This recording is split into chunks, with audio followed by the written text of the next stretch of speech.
Hello， 大家好，我是大美。一般情况下呢，男女结婚都习惯男人比女人年龄大一点，即便大很多，大家似乎也容易接受。反之，如果女人比男人大很多，都觉得难以接受。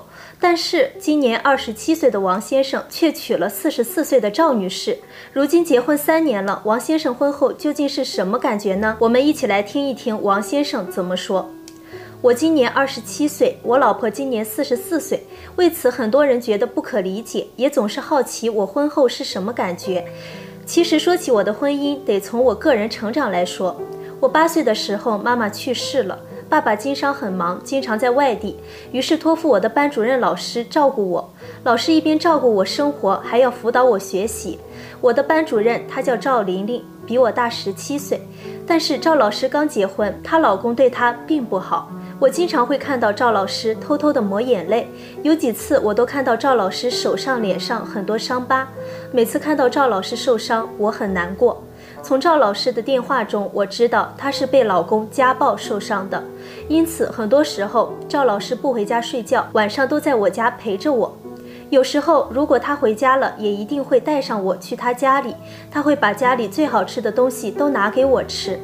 每天晚上也会很有耐心地辅导我的功课，即便他受伤了也不例外。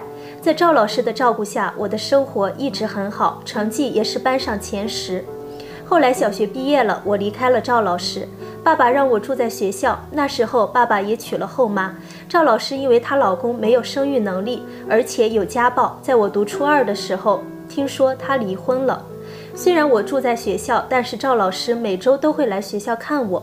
有一次赵老师生病了，隔了1个星期没来看我，我竟然特别的不自在，特别的想他。那时候我发现自己对他有了一种特别的依恋，一直到我长大成年，那种对赵老师的情感已经明显超出了师生情。我高2的时候，爸爸突然发生意外事故去世了，对我打击很大，勉强的读完高中，我就走上了社会工作了。之后我接管了爸爸的生意，日子过得忙碌而充实。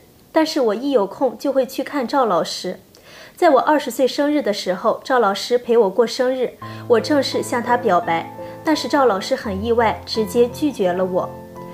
我从来没有改变自己的想法，再过了2年，赵老师终于接受了我，我和他正式谈恋爱了。在我24岁的时候，我们结了婚，婚后他上课，我做我的生意，我们的日子过得很滋润。这位赵老师今年44岁，而我今年27岁。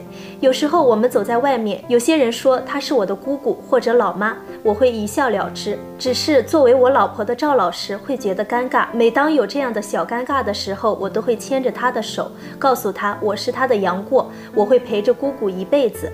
现在我和老婆结婚3年了，也有了自己的孩子，我们的孩子也快1岁了。我从来不在乎别人怎么说，我只希望我们一家3口永远开心，永远幸福。王先生和赵女士确实经历了常人没有的经历，他们的情感也是一般人无法理解的情感。也许这就叫爱情，它早已超越了年龄的距离。您相信王先生和赵女士的婚姻能长久幸福吗？欢迎大家在评论区里留言。